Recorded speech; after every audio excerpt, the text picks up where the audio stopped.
Welcome to economics class. आज हम statistics पढ़ाएंगे आपको। इसके पहले स्टैटिस्टिक्स में लास्ट क्लास हम कलेक्शन ऑफ डेटा में पढ़ाए थे, जिसमें हम ये बताए थे कि डेटा को किस तरीके से कलेक्ट किया जाता है। अब जब डेटा आपके हाथ में आ गया, उसको क्या करना। ऐसे ही जैसे हमने को इन्फॉर्मेशन मिला, जैसे कि तैसे अगर हम लोग रख दें तो सामने वालों को कुछ समझ में नहीं आएगा। पहला काम ये होता है डेटा को प्रोसेस करना। जब हाथ में आ जाएगा उसको ऑर्गेनाइज करना कहते हैं। तो इसी के बारे में हम लोग जानेंगे कि किस तरह से डेटा को हम लोग ऑर्गेनाइज करते हैं, होता कैसा जो डेटा कलेक्ट होता है, इसके बारे में हम लोग जानकारी लेते हैं। तो शुरू करते हैं। Organisation of data. To make raw data available for comparison, analyze and appreciation by proper and suitable grouping and arrangement in condensed form। तो हमें क्या करना है, डेटा को उसको इस तरह से हम लोगों को सजाना है कि हम उसको कंपेयर कर सकें, एनालाइज कर सकें और appreciation by proper and suitable grouping, उसको सुटेबली ग्रुप इस तरह से कर सकें कि जिसमें हम लोग आगे कुछ कर पाएँ उसको, और उसका अरेंजमेंट इन कंडेंस्ड फॉर्म। अगर सारा का डेटा एज इट इज़ सामने रख दिया जाए तो बहुत विशाल बड़ा एक फिगर हो सकता है। तो उसको एक छोटे फॉर्म में कैसे लाया जाए कि वो आई कैचिंग हो, समझ में आए उसमें। तो ये सब काम हम लोग को करना होता है ऑर्गेनाइजेशन ऑफ डेटा में। तो आगे देखते हैं इसमें ऑर्गेनाइजेशन ऑफ डेटा। एक तो इसमें हम लोग क्लासिफिकेशन करते हैं और दूसरा क्या है, इसको बोलते हैं सेरिएशन और स्टैटिस्टिकल सीरीज़।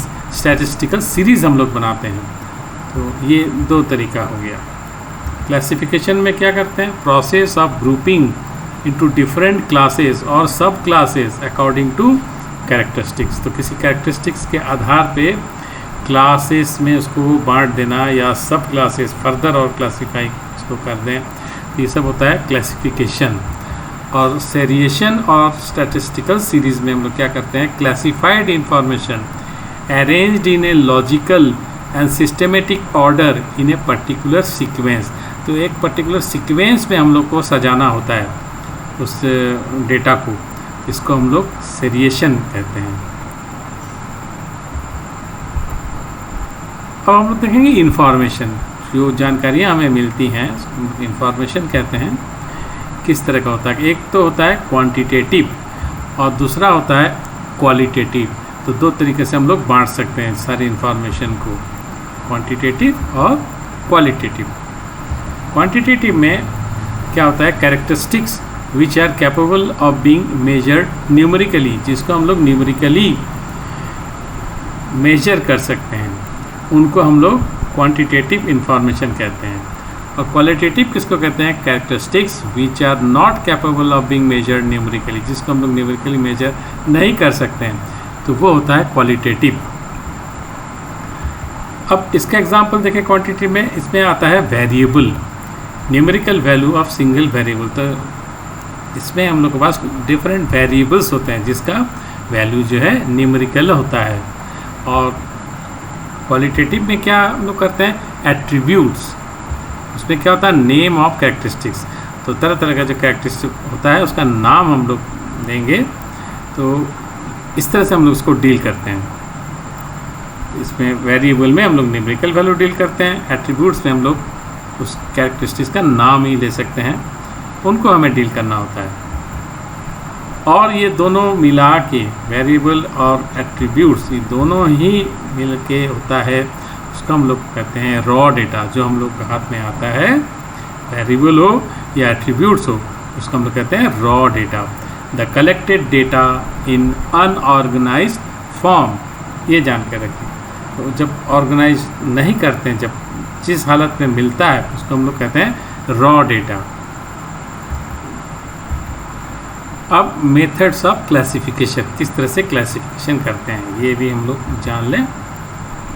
तो एक तो है क्रोनोलॉजिकल, फिर है जियोग्राफिकल, फिर है क्वालिटेटिव एंड फाइनली क्वांटिटेटिव। तो चार तरीके से हम लोग क्लासीफाई करेंगे, इनके बारे में जानकारी अभी हम देंगे।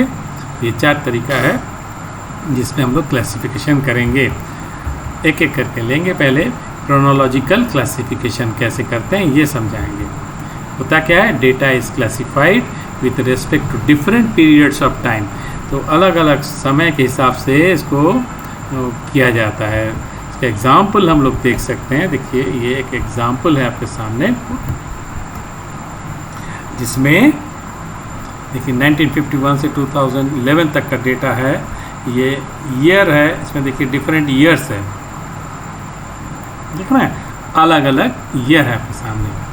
और ये है पॉपुलेशन डिफरेंट पीरियड्स में इन थाउजेंड्स, ये सब थाउजेंड्स में है। तो देखिए समय दिया हुआ है, अलग अलग पीरियड में क्या पॉपुलेशन रहा होगा दिल्ली का, ये इसमें, इसको हम लोग टाइम सीरीज़ भी कहते हैं। जब टाइम सीरीज़ का एग्जांपल देंगे तो यही एग्जांपल आपके सामने रहेगा, जानिएगा। मतलब एक दूसरे तरह का क्लासिफिकेशन होगा सीरीज़ में, तब हम देखेंगे। और यही डेटा हम आपको देंगे इसका एग्जांपल के तौर से, तो जानकारी के लिए रखिए कि दोनों केस के लिए क्रोनोलॉजिकल क्लासिफिकेशन में भी ये आएगा, और जब टाइम सीरीज़ का एग्जांपल देंगे तब भी आपका यही आएगा। आगे और देखते हैं ज्योग्राफिकल क्लासिफिकेशन। इसमें क्या आएगा, data is classified according to geographical location of reason.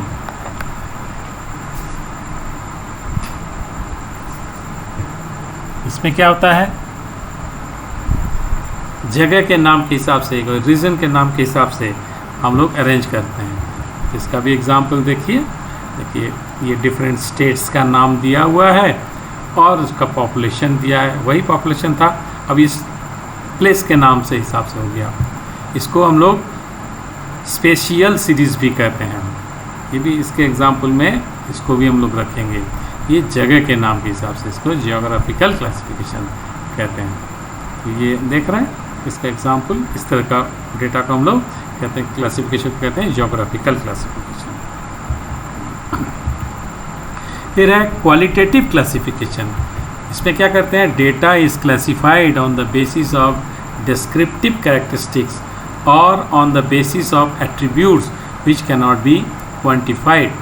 तो जो क्वालिटेटिव डेटा में हम लोग उसको क्वान्टिफाई नहीं कर पाते हैं, उसको कुछ एट्रीब्यूट से हम लोग उसको करते हैं पहचान। तो उसका एग्जांपल भी देख लें कैसा है। इसमें है जेंडर, लिटरेसी, कास्ट, एजुकेशन, कुछ इस तरीके से हम लोग डेटा हैंडल करते हैं जो क्लासिफिकेशन। और फिर है क्वालिटेटिव क्लासिफिकेशन।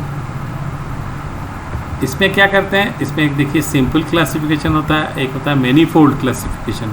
तो दो तरीके, सिंपल क्लासिफिकेशन और मैनीफोल्ड क्लासिफिकेशन। तो सिंपल क्लासिफिकेशन में क्या करते हैं, when facts are classified into 2 classes according to 1 attribute only. अब जो एट्रीब्यूट्स है अगर उसको 2 क्लास में बांट दें, fact are classified into 2 classes, तो उसको हम लोग कहेंगे सिंपल क्लासिफिकेशन। और when facts are classified according to more than 1 attribute और when each class is sub divided into more than 2 sub classes, इसमें हम लोग देखेंगे अगर एक से ज़्यादा एट्रीब्यूट ले लें या और सब डिवाइड कर दें तो उसको हम लोग कहते हैं मैनीफोल्ड क्लासिफिकेशन। और सिंपल में क्या करते हैं, एक ही एट्रीब्यूट लेते हैं। तो इसका एग्जांपल भी देख लें हम लोग। ये देखिए इसका है पॉपुलेशन, जैसे पॉपुलेशन है इसको बांट दिया मेल्स एंड फीमेल्स में, तो 2 ग्रुप में इस तरह से बांट दिया। और इसका एग्जांपल में क्या है, अब जैसे ये मेल और फीमेल में तो बांट दिया, उसके बाद फिर फर्दर बांट दिया लिटरेट और इलिटरेट में। तो मेल में लिटरेट कितना है, कितना इलिटरेट है वो कर दिया, फीमेल में भी कितना लिटरेट है, कितना इलिटरेट है वो कर दिया। और फर्दर इसका ग्रुप कर सकते हैं, लिटरेट में भी रिलीजन वाइज ऐसे बांट दिया, हिंदू इतना है, नॉन हिंदू इतना है, उस तरह से इलिटरेट में भी कितने हिंदू हैं, कितना नॉन हिंदू है, फर्दर इस तरह से ग्रुपिंग। या फीमेल जो लिटरेट है उसमें कितने हिंदू हैं, कितना नॉन हिंदू हैं, या जो इलिटरेट है उसमें कितने हिंदू हैं, कितना नॉन हिंदू, इस तरह से फर्दर ग्रुपिंग किया जा सकता है। इसको हम लोग कहते हैं मैनीफोल्ड क्लासिफिकेशन। फिर अगला है quantitative classification. Data is classified on the basis of some characteristics which can be measured. इसमें डेटा को मेजर किया जा सकता है न्यूमेरिकली में, उसको क्वांटिटेटिव क्लासिफिकेशन कहते हैं। इसमें एग्जांपल में हम लोग ले सकते हैं height, weight, income, expenditure, production और सेल्स वगैरह वगैरह और भी चीज़ें जिसको हम लोग न्यूमेरिकली मेजर कर सकते हैं। इसका एग्जांपल देखिए ये है। अब जैसे ये एज का है, उसमें एज डिफरेंट एज ग्रुप हम लोग बना सकते हैं और कितने हैं इस ग्रुप में ये निकाल सकते हैं। तो इस तरह के जो क्लासिफिकेशन है इसको क्वांटिटेटिव क्लासिफिकेशन कहते हैं। इसका एक और नाम है, इसको कंडीशन सीरीज़ भी कहते हैं। इसमें एग्जाम्पल के तौर से भी इसी को हम लोग रखेंगे सामने।